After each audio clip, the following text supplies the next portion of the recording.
الله وبركاته. إلى حضرة النبي المصطفى محمد صلى الله عليه وسلم وعلى آله وأصحابه أجمعين. شيء لله لهم الفاتحة.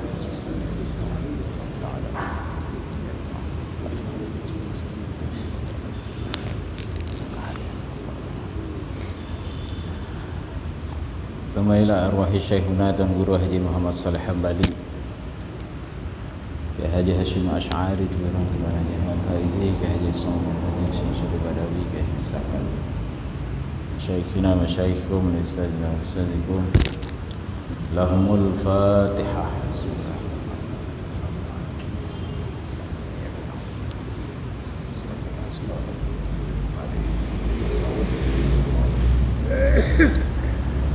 ثم إلى والدي ووالديكم لهم الفاتحة.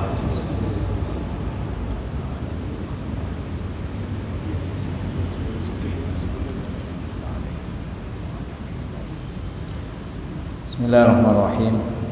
الحمد لله رب العالمين، والصلاة والسلام على أشرف الأنبياء والمرسلين سيدنا ومولانا محمد وعلى آله وأصحابه أجمعين. اللهم صل على سيدنا محمد وعلى آل سيدنا محمد.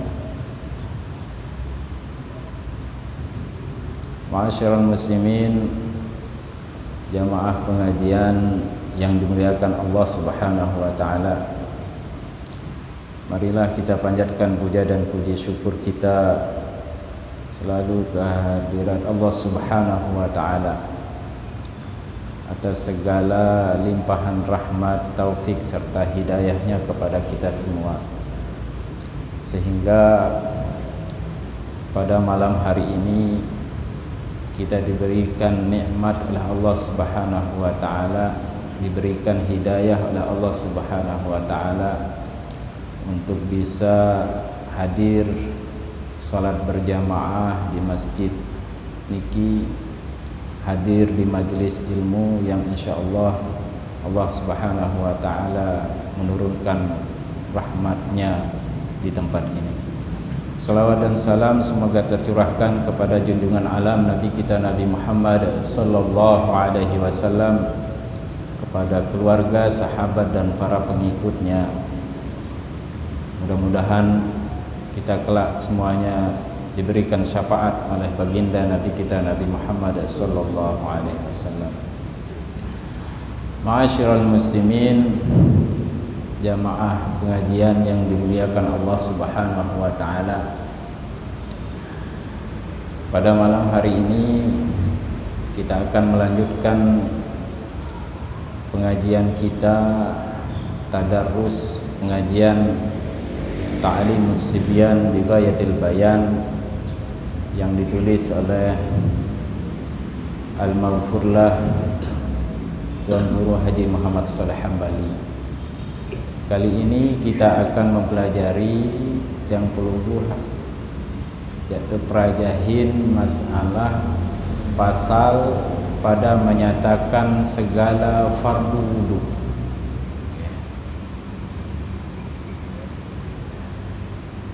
Faslun, pasal pada menyatakan segala fardu wudu. Soal berapakah segala fardu wudu itu? Jadi makin niki masalah tentang rukun-rukun daripada wudu. Beliau menulis berapakah segala fardu wudu itu? Pira keluwe fardu wudu nike? Di dalam Al-Quran Allah Subhanahu wa taala di dalam surat Al-Maidah ayat 6 Allah Subhanahu wa taala berfirman, A'udzubillahi minasyaitonir rajim. Bismillahirrahmanirrahim. Ya ayyuhalladzina amanu idza qumtum ilas salati fawsilu wujuhakum wa aydiyakum ilal marafiqi wamsahu biru'usikum wa arjulakum ilal ka'bayn. Masalah fardu wudu niki memang di dalam kajian fikih itu disebutkan ada 6. Si 6 nike terbagi malik menjadi 2. Napi nike ruan sak bagian sak 2 nike. Si pertama rukun wudu yang 6 itu 4 disebutkan di dalam Al-Quran dan 2 disebutkan di dalam hadis Rasulullah SAW. Berun sak 4 sak tersebut oleh dalam Al-Quran mengenai fardu wudu niki. Marak sak tersebut baru oleh dalam Al-Quran ayat dalam surat Al-Maidah ayat 6 tadi.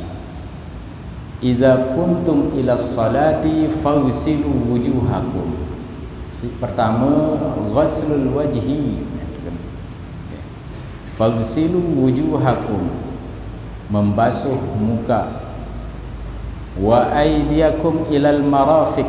Kemudian si kedua rukun wudu si tersebut di dalam Al-Quran nike adalah membasuh kedua tangan ilal marafiqi sampai kedua siku. Kemudian yang ketiga yang disebutkan rukun wudu yang disebutkan di dalam Al-Quran nike wamsahu biru'usikum, yaitu mashu ba'dir ra'si. Di dalam kitab fikih disebutkan mashu ba'dir ra'si, mengusap sebagian kepala. Dan yang terakhir yang keempat rukun wudu yang disebutkan di dalam Al-Quran adalah wa arjulakum ilal ka'bayn, ay fagsilu arjulakum ilal ka'bayn, yaitu ghuslur rijlain, membasuh kedua kaki. Nah niki 4 saat tersebut oleh dalam Al-Quran tentang fardu wudu, tentang rukun wudu. Adapun yang 2 sisanya disebutkan di dalam hadis Rasulullah SAW. Berun saat 2 nike wahuma an-niyatu wat tartib, yaitu niat dan tartib.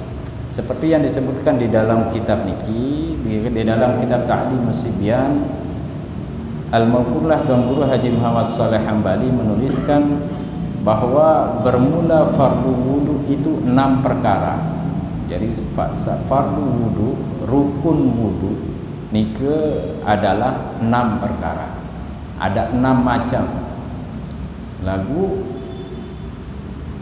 di dalam berwudu tidak cukup kita melakukan hal yang 6 ini saja. Ada hal-hal lain yang harus kita kerjakan meskipun di luar itu, di luar yang 6 ini wudu kita tetap menjadi sah. Yang pertama fase niki adalah yaitu niat. Si pertama adalah niat. Seperti katanya nawaitul wudu'a, artinya sahaja aku mengambil wudu. Fardu wudu yang pertama nike adalah niat. Napi kena niat nike. Napi hakikat daripada niat itu. Wa haqiqatuha, di dalam kitab lain disebutkan bahwa hakikat daripada niat kita berwudu itu adalah, maksud daripada niat itu adalah qasdus syai' muqtarinan bi fi'lihi. Qasdus syai' muqtarinan bi fi'lihi, yaitu bertujuan berbuat sesuatu muqtarinan bi fi'lihi, dibarengi dengan pekerjaan. Inilah yang disebut dengan niat.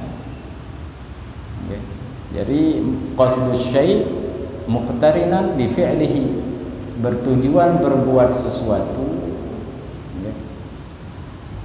qasad berbuat sesuatu, muqtarinan bi fi'lihi, yaitu bersamaan dengan pekerjaan, ghaliban biasanya. Ya. Tetapi ada pekerjaan memang, yaitu berbuat sesuatu tidak dibarengi dengan pekerjaan. Ya. Lamun berbuat sesuatu tidak dibarengi pekerjaan, nike ndik napa aran niat. tetapi dalam agama disebut dengan al-azmu, azam atau cita-cita. Misal yang pelungguh jangan datang ke masjid, misal baris ke masjid, itu bukan niat secara syar'i, ya. Tetapi itu disebut dengan azam, yaitu cita-cita, berkeinginan untuk datang ke masjid untuk melaksanakan sholat berjamaah misalnya. Tetapi yang dimaksud dengan niat di sini adalah yaitu menyengaja berbuat sesuatu, ya, bertujuan berbuat sesuatu dibarengi dengan pekerjaan. Itulah yang disebut dengan niat. Kemudian niat nike tempatnya di mana? Mbe tahu niat nike. Ada yang berwudu ataupun salat nantinya nike, mbe tahu niat nike. Wa mahalluha al-qalbu. Tempat niat itu adalah al-qalbu, yaitu di dalam hati. Okay. Niki kalau boleh yang gambarkan niki, niat niki sesuatu yang mudah tetapi sulit. Artinya kadang-kadang seseorang itu berniat diucapkan kembali di dalam hatinya, dan itu bukan termasuk niat. Yang dimaksud dengan niat adalah sengaja, bertujuan. Tujuan itulah yang disebut dengan niat. Misalnya terkena nawaitul wudu, aku temuni di dalam hati terkena sengaja aku wudu, berarti itu bukan niat tetapi namanya kata-kata hati. Jadi niat itu adalah niat jatuh wudu karena Allah Ta'ala, selesai, dianggap sah. Itu namanya niat. Tetapi pekerjaannya itu dibarengi niatnya itu dibarengi dengan pekerjaan. Dan tempatnya adalah al-qalbu, di dalam hati, bukan diucapkan di dalam hati, di nampak tepuniang di dalam hati, tetapi di tempatnya itu di dalam hati. Adapun misalnya sering kita diajarkan melapaskan niat. Berbeda lamun telapasan niat, misal kena nawaitul wudu'a atau nawaitu raf'al hadasil asghar atau nawaitu taharati lis-shalah. Mengucapkan niat itu, talafuz daripada niat itu adalah apa? Sunnatun, hukumnya adalah sunnah. Ya kembali pun sunnahang melapaskan niat nike liyu'ayyinal lisanal qalba fi istidharya, untuk mengkonsentrasikan hati ini. Hadin saya ini konsentrasi hati niki ketika kita lapaskan niat itu, kemudian kita ingat apa yang kita kerjakan di dalam ibadah itu. Nah, niki niat di dalam berwudu atau niat di dalam sholat. Wa zamanuha, kemudian zaman waktu daripada niat itu adalah kapan kita harus berniat ketika berwudu. Awalul ibadah, ketika awal pertama kali mengerjakan ibadah itu. Misal kalau kita berwudu ni ke lempe terpasang niat kenyengkeun tesa besok mun ni. Nah, disitulah tempatnya niat. Disitulah pertama kali kita memasang niat. Ini yang dimaksud dengan muqtarinan bi fi'lihi, berbarengan dengan pekerjaan. Dan memang ada beberapa ibadah yang tidak bisa kita tidak berbarengan dengan pekerjaan. Niat tetapi tidak berbarengan dengan pekerjaan. Misal ibadah niat lalu tidak berbarengan dengan pekerjaan. Puasa. Piran terbeniat puasa. Piran terbeniat puasa kemalam. Piran tergawe puasa. Ini lu. Niatnya di malam hari tetapi pekerjaannya di yang hari. Nah, itu. Jadi kecuali puasa itu terkecuali bahwa ibadah itu niat itu tidak berbarengan dengan pekerjaan. Nah, maksud daripada niat itu adalah tamyizul adati anil ibadah, untuk membedakan antara kebiasaan dan ibadah. Lamun misal di semua niatan untuk berwudu, maka niatnya menjadi berwudu. Tetapi kalau niatnya tidak ada niat berwudu, maka membasuh muka di situ tidak dinilai sebagai wudu, tetapi hanya sebagai cuci muka saja. Kayak itu maksud daripada niat. Jadi ini rukun wudu yang pertama adalah niat. Yang kedua, rukun wudu yang kedua itu adalah membasuh muka. Membasuh muka, atau dalam kitab lain disebut dengan ghuslul wajhi, membasuh wajah. Ambil kena wajah, sambil kena wajah. Ulama memberikan batasan bahwa yang dimaksud dengan wajah itu adalah panjangnya itu ma baina manabitis sya'ri ra'si ila muntahal lihyain, yaitu mulai dari tumbuhnya rambut sampai ke dalam. Inilah panjang daripada wajah. Kemudian lebarnya wa arduha ma bainal uzanain, yaitu antara dua telinga. Jadi saat kena wajah ni ke dari atas, mulai dari atas ni ke, dari tempat tumbuhnya rambut sampai dagu. Kemudian lebarnya itu dari telinga sampai ke telinga yang sini. Nah, selaput niki ia terkena wajah. Selaput niki itu dinamakan dengan wajah. Dan ini harus terkena air ketika berwudu. Lamun yang dikena salah sikit daripada atau sebagian daripada wajah ini, maka wudu kita menjadi tidak sah. Nah, niki apik-apik tele bahasa maraniki. Ya. Kadang-kadang ada beberapa yang hanya tidak tersentuh bagian-bagian itu. Tetapi kalau ini namanya batasan atas sampai bawah, kemudian samping kiri kanan, jika itu batasan daripada wajah. Tetapi disunahkan kita untuk melebihkan, karena dia tahu batasan ini apakah ia pas atau tidak.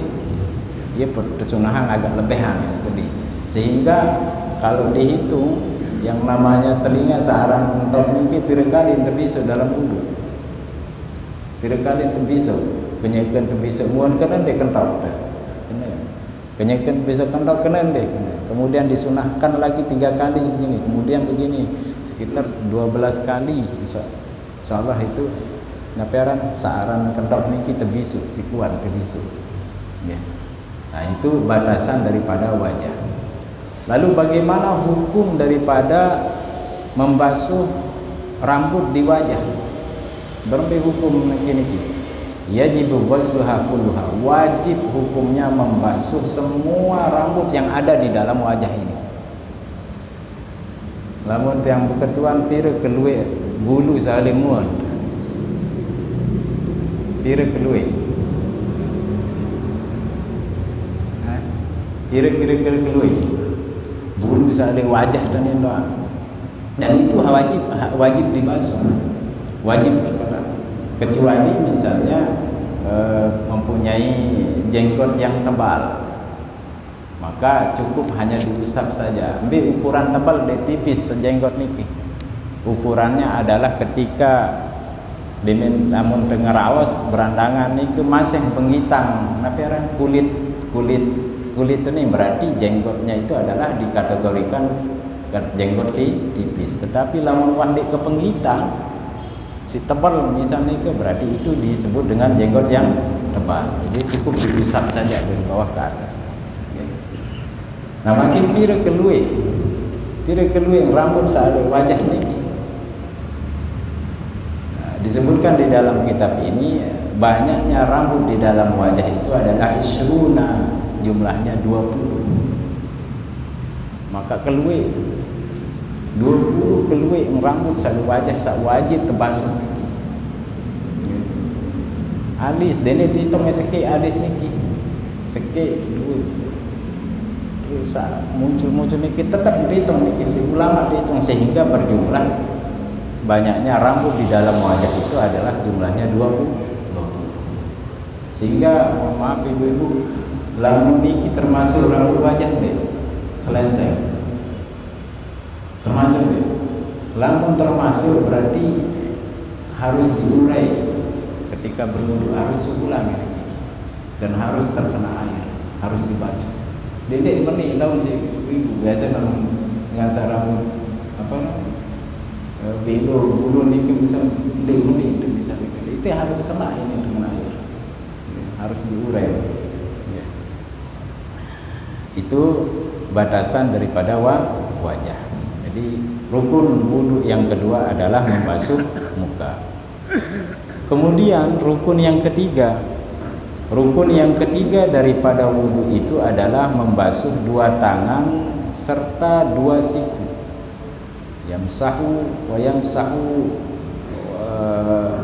wa aydiyakum ilal marafiq. Wagsilu wujuhakum wa aydiyakum ilal marafiq. Membasuh kedua tangan sampai kedua siku. Batasan daripada membasuh kedua tangan itu adalah sampai kedua siku, sampai terkena siku. Siku itu adalah tolang sa'ale ini siku. Permasalahan masing niki ada disebut dalam kitab fikih ini ke berembe lamun sebut dengan Arab misal sebut dengan ni ke dem berdua siku. Berembe lamun dem berdua siku. Mbe entah ya batas bisa ingat dengan sandi berdua siku.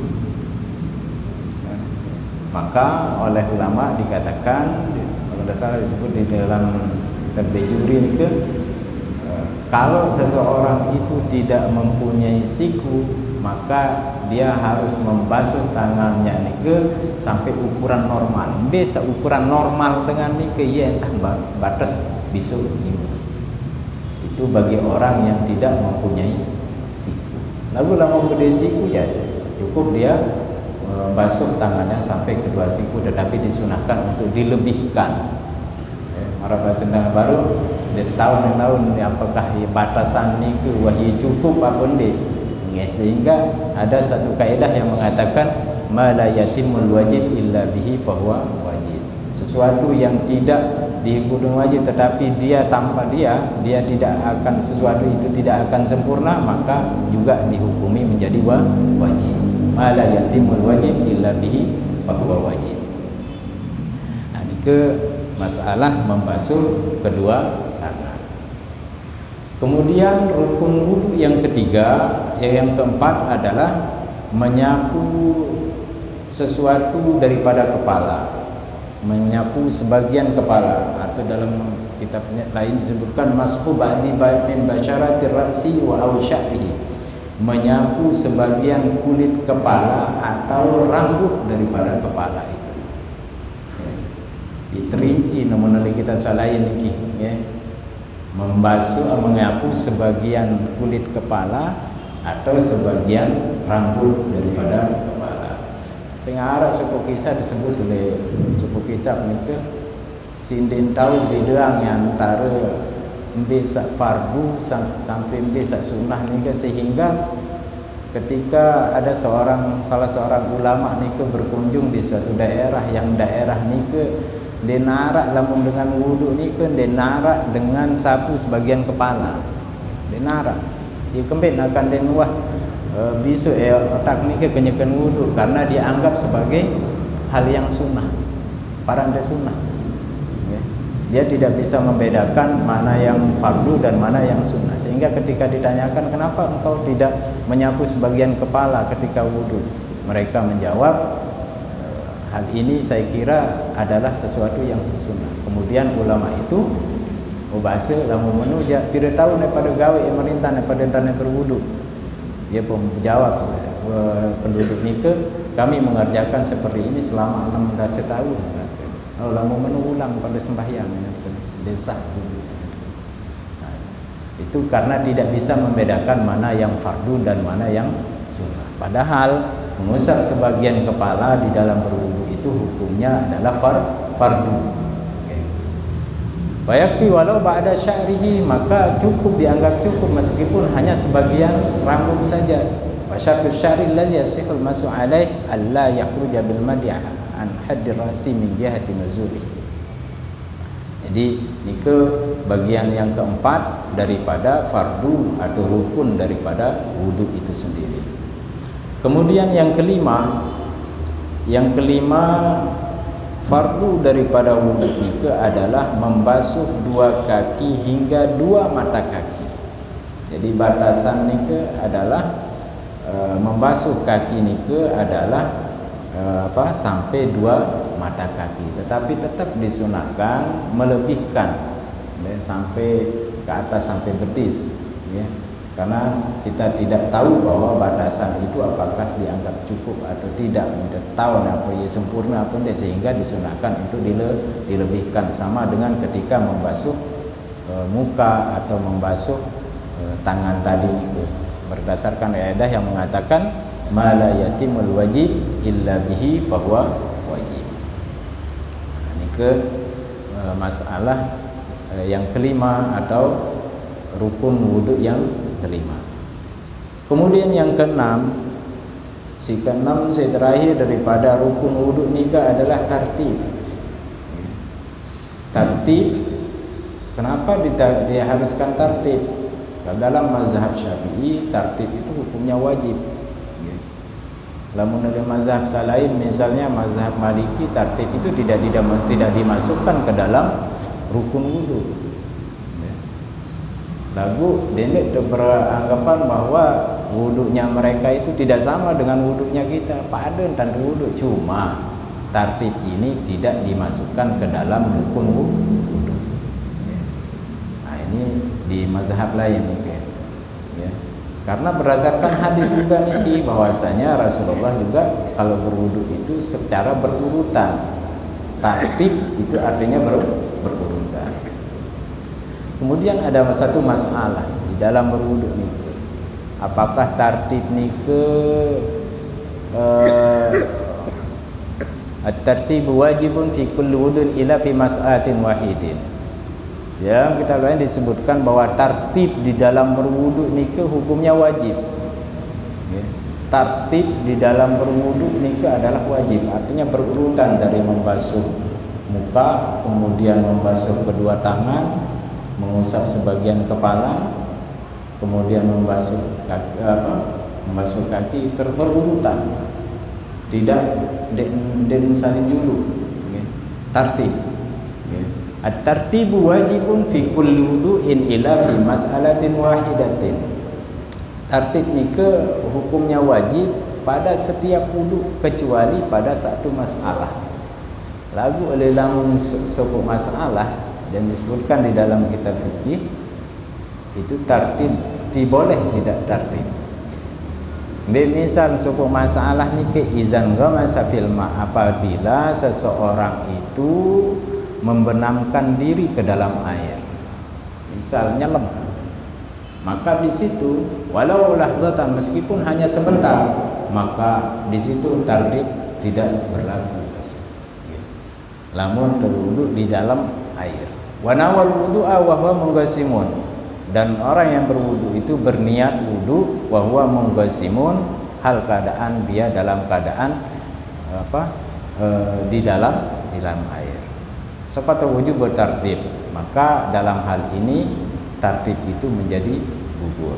Inilah pendapat niki diambil oleh sebagaimana yang dikatakan oleh Imam Nawawi, dan ini merupakan pendapat yang paling muktamad, wahwal mu'tamadu indan Nawawi, dan pendapat ini menurut Imam Nawawi adalah pendapat yang paling muktamad. Di anna tartib, alasannya li anna tartib yasulu fi lahzatin latifatin la tudrikul jisi. Lagu lamun menurut pendapat Imam Salaina, ya, wa indar Rafi'i, misalnya menurut pendapat Imam Rafi'i, la budda minal muksi zamanan yumkinu fihi takdirut tartib. Timam maranike bahasa Imam Rafi'i, timam dengan sabudu di dalam air itu gugur kewajiban tartibnya, tetapi paling tidak bahasa Imam Rafi'i dia harus diam di dalam air itu seukuran berembik ukuran tartib di dalam berwudu, ya, seukuran berembik tartib di dalam berwudu, walaupun dia tidak tartib di situ hukumnya. Ya. Nah, niki 6 daripada fardu daripada wudu. Si pertama adalah niat. Ya. Niat niki tempatnya di mana? Betul, niat niki di dalam hati. Melapaskan hukumnya melapasnya hukumnya sunnah. Kemudian si kedua, fardu wudu yang kedua adalah Nabi membasuh muka. Batasan muka nih ke batasannya adalah mulai dari tumbuhnya rambut sampai dagu, kemudian lebarnya dari telinga yang satu sampai ke telinga yang lain. Kemudian yang ketiga, membasuh kedua tangan sampai kedua siku. Kemudian yang keempat, rukun wudu yang keempat adalah membasuh kedua kaki sampai dua mata kaki, dan yang keenam adalah tartib, artinya berurutan dari awal sampai akhir. Nah, inilah beberapa fardu wudu yang bisa kita pelajari pada malam hari ini. Mudah-mudahan ada manfaatnya. Kurang dan lebihnya mohon maaf. Wallahul muwaffiq ila aqwamit thoriq. Wassalamualaikum warahmatullahi wabarakatuh.